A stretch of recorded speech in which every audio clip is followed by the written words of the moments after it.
जब आप इस देह को प्राप्त करने के बाद जो आत्मा स्वरूप आपके अंदर है और जो उसका कर्ज है वो होता है गुरु ऋण। आत्मा का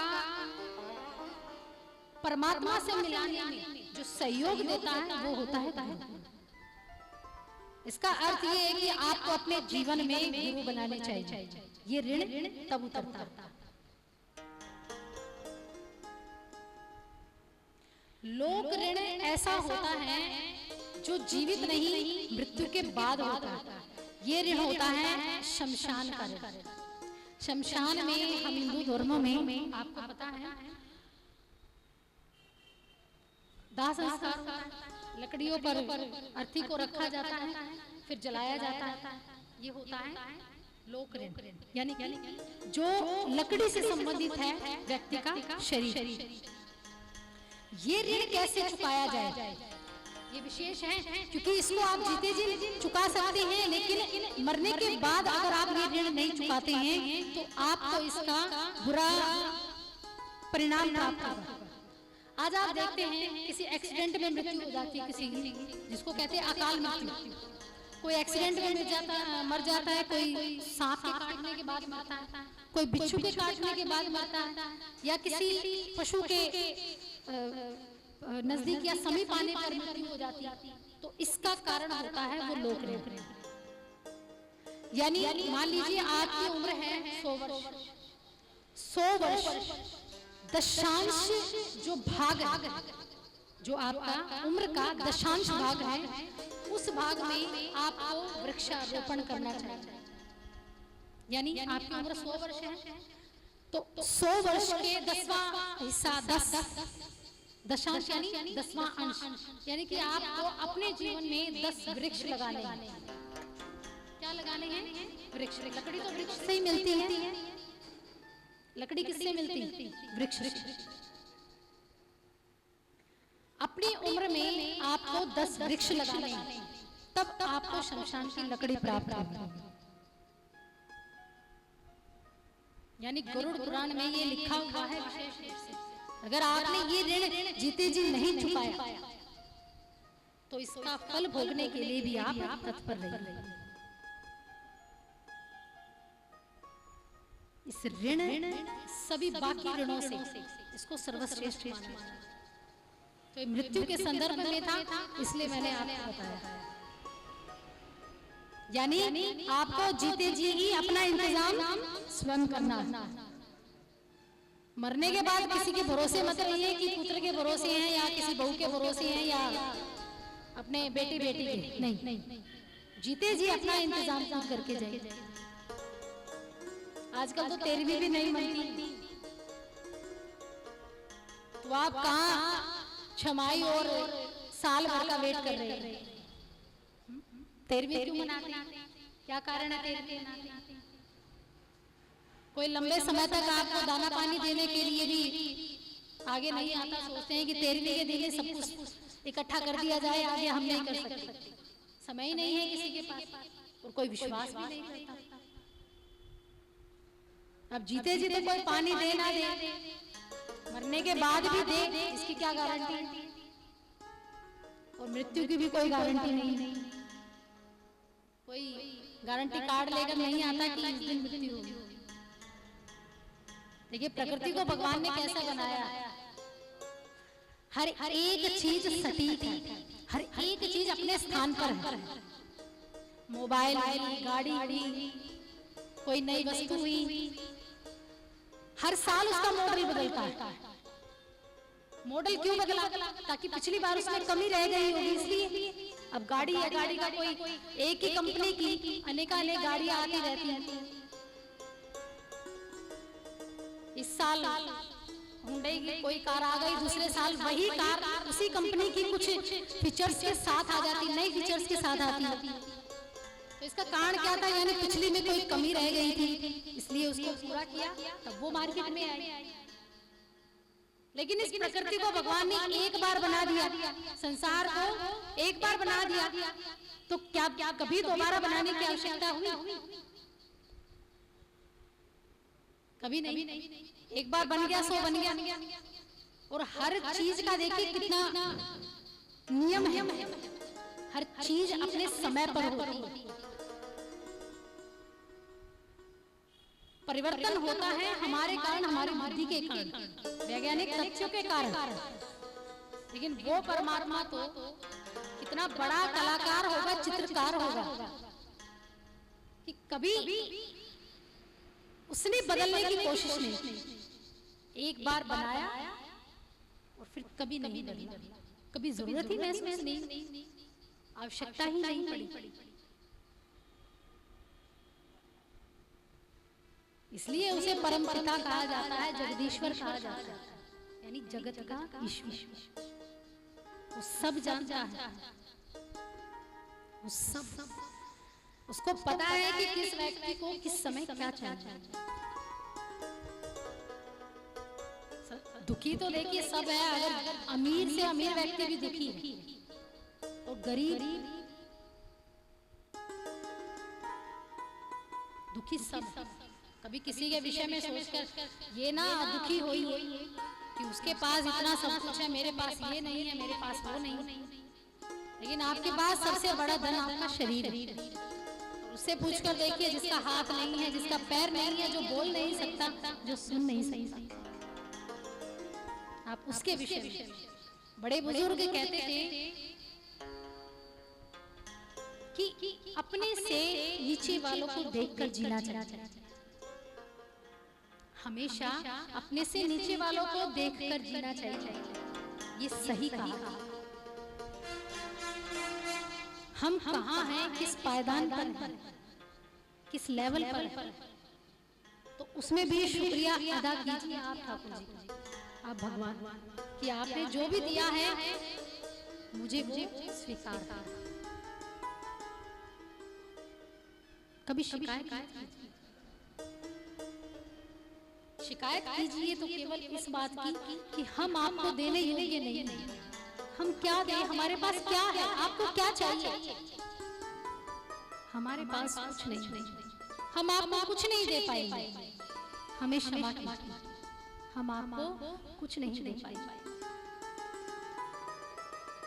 तो आइए इस संकीर्तन करते हुए, अभी समय सीमा को देखते हुए हम आज की कथा को यही विराम देंगे। तो अपने मुख से बड़े भाव से और बड़े प्रेम से ठाकुर जी के नाम का संकीर्तन करते हुए आज का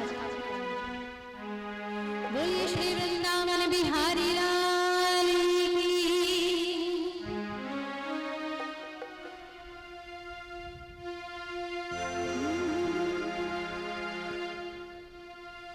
श्री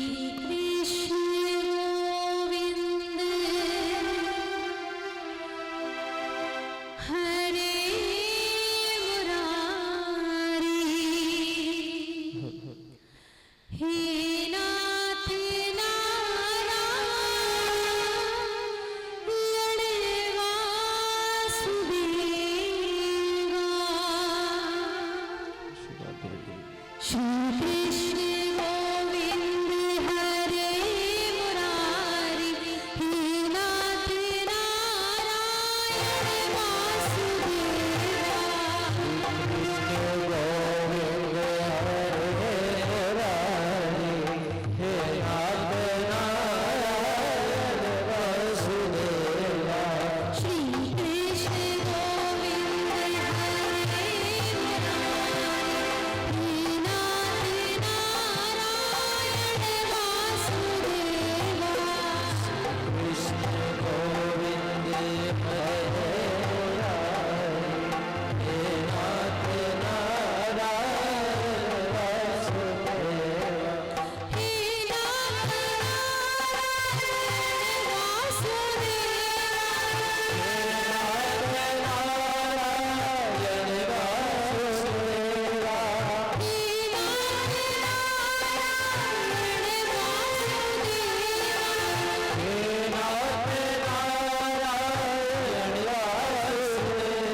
कृष्ण कन्हैया लाल की, श्रीमद् भागवत महापुराणे की, देवों के देव महादेव की जय जय श्री राधे, जय जय श्री राधे, जय जय श्री राधे,